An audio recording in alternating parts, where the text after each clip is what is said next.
Good morning.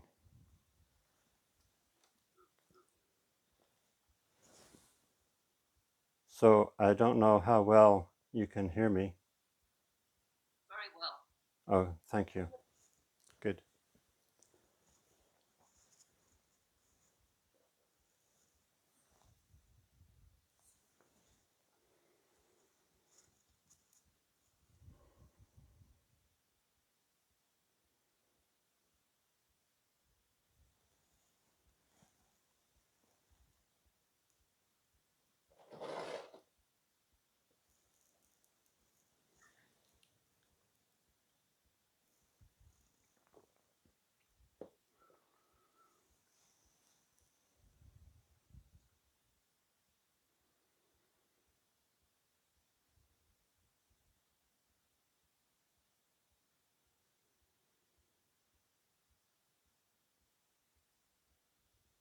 Just going to mute our microphone.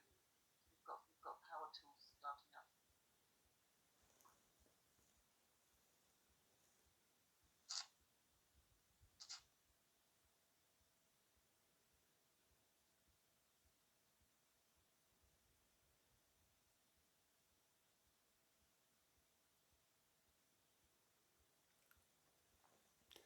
So here we are.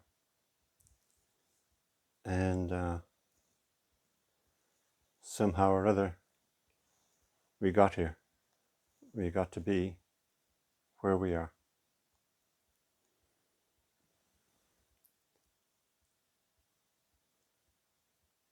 This morning, I woke up early.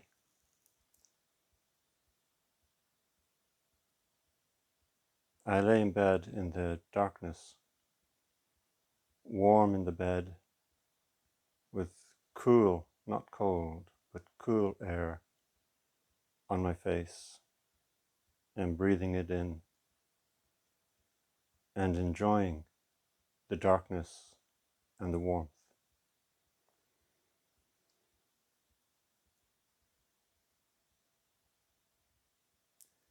And at some stage, I had to get up to pee.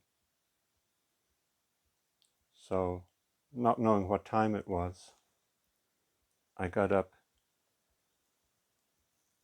and I found out it was getting close to 6. I was quite awake, so I decided to make a cup of coffee.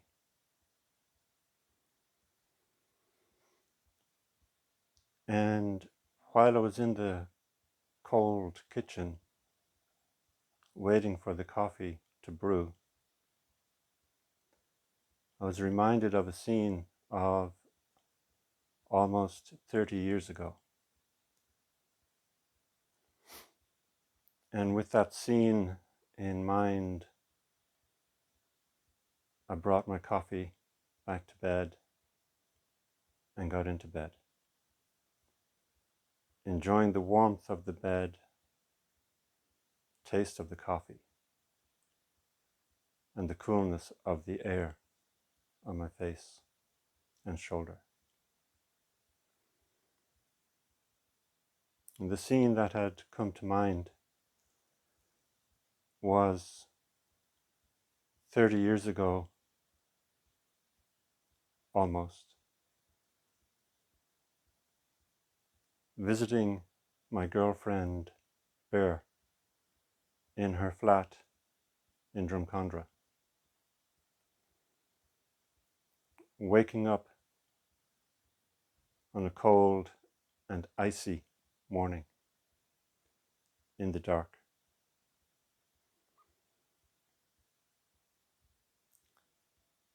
feeling the warmth of the bed and the coldness of the air, looking out the frost-encrusted window and seeing snow on the street below, the snow bathing in the amber streetlights, and my motorbike standing there quietly, just accepting the falling snow, standing there in the silence while snow piled up on the saddle.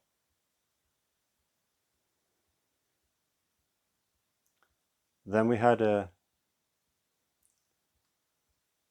way of negotiating the morning. The first one who needed the bathroom would turn on the kettle and get back into bed. And then we would lie there in the cold, in the warmth, in the dark, listening to the rising sound of the kettle, waiting for the click. The other person would then get up and make the coffee.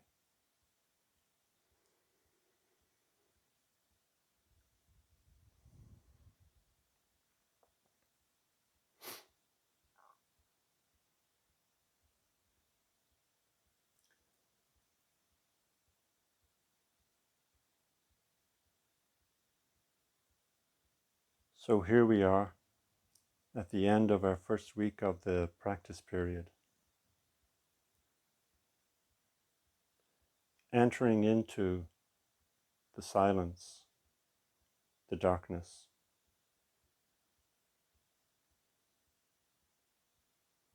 returning to the silence, returning to the darkness of winter. A wonderful time to deepen our inward journey. A wonderful time to deepen our sense of intimacy.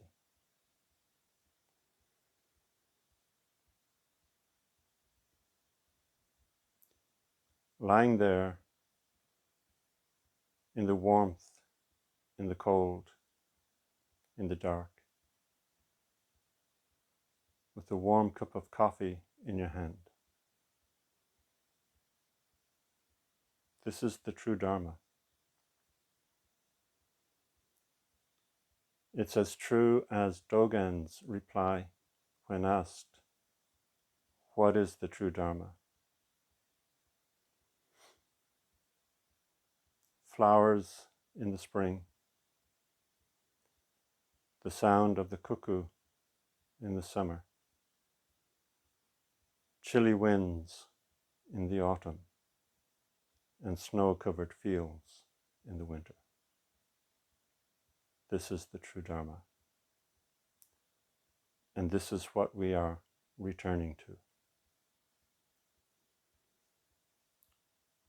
The song and long hours of light of summer are giving way to the poetry and darkness of winter.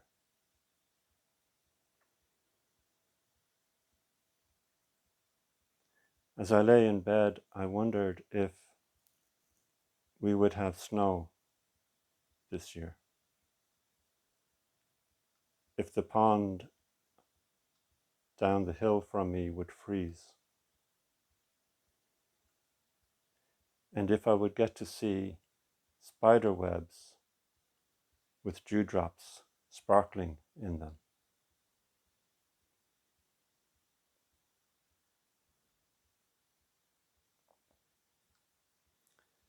As I thought of the spider in its web, I thought, the spider knows nothing of the mass extinction taking place around it.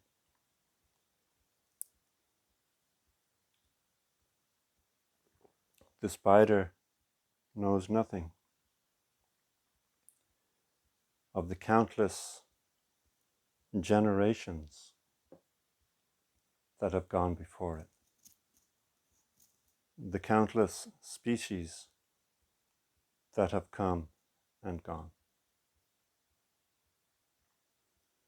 Knows nothing of the dinosaurs, nor the meteorite that wiped them out. But the spider knows how to build a web. and the spider knows what to do when a fly gets caught in it.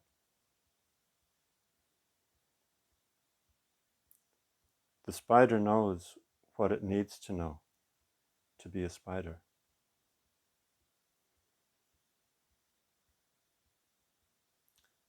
But somehow humans have to learn what they need to know to be human,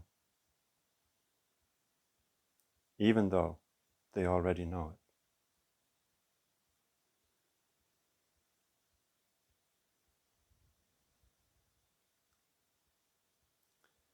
This line of thinking brought to mind a song which I've quoted before and would like to quote again.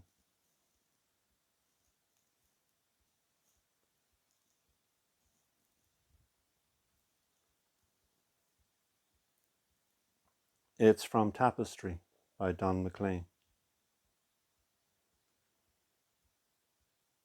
He starts off by saying every thread of creation is held in position by still other strands of things living.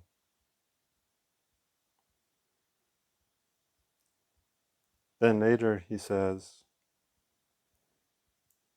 every dawn that breaks golden. The dawn here didn't break golden, and the sun is trying to come out. The dawn here was covered in mist and cloud. But every dawn that breaks golden is held in suspension, like the yolk of the egg in albumen, where the birth and the death of unseen generations are interdependent in vast orchestration and painted in colors of tapestry thread, where the dying are born and the living are dead. This web of interconnectedness, or of interbeing, as Thich Nhat Hanh says it, is truly wonderful and truly unfathomable.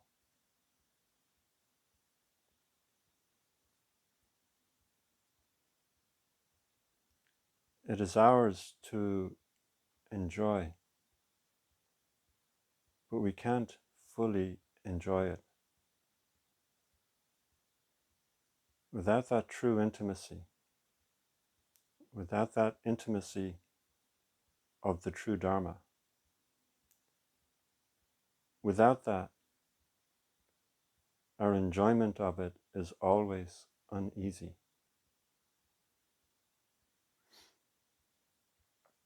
So in returning to silence,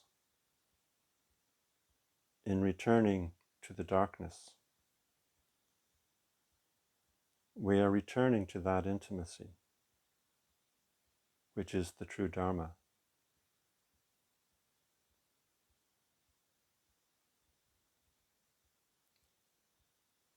So the first week of our practice period is coming to an end. And before we know it, the whole practice period will come to an end.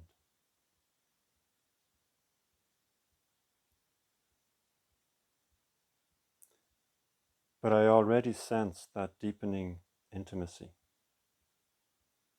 I already sense that deepening connection with ourselves as a Sangha and with people in the Sangha to their world. I sense it in myself, this returning to silence, this returning to darkness.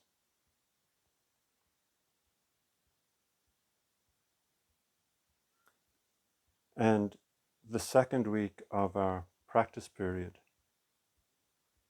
will give us even more opportunity to go deeper or to move closer to that silence. On Tuesday, we start the Seijiki retreat. And that retreat has the usual schedule of the practice period with extra things added in. And it also has 2 periods of Zazen where we would normally have class. So next week there are no classes. The Tuesday night class and the Thursday night class will give way to Zazen, Kinhin Zazen.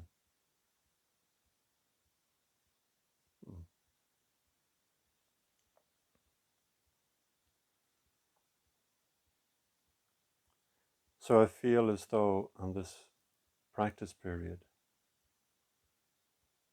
it's a learning curve for everybody. And I think it's very worthwhile. I think it is very enriching and nourishing.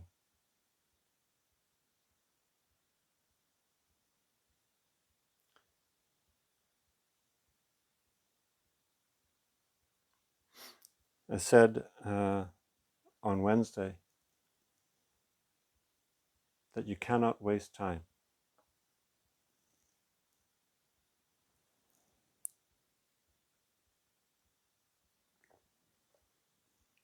What you can do, though, is you can try to separate yourself from an experience that you're having. Or you can have the experience that you're having. One way to try to separate yourself from the experience that you are having is to tell yourself that you are wasting time. But if you do that, you are simply creating another experience that you are having. And the experience that you create is the experience of trying to separate yourself from the first experience that you're having. And then you might try to separate yourself from that experience of separating yourself from the other experience. And the only recourse to do that is to become angry. So you become angry with yourself for wasting the time which you can't actually waste.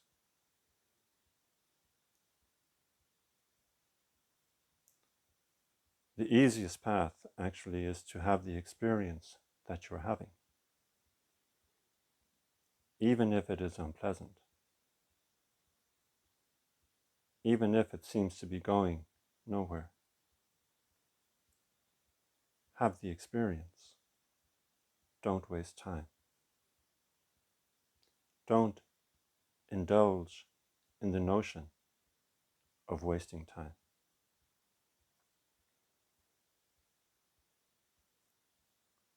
This is a path of returning to intimacy, of returning to where you are, of being what you are, where you are, when you are, how you are.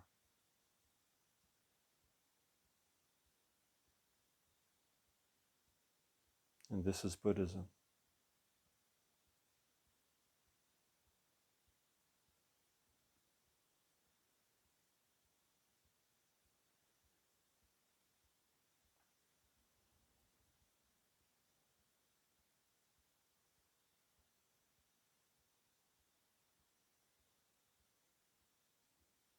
Thank you all very much.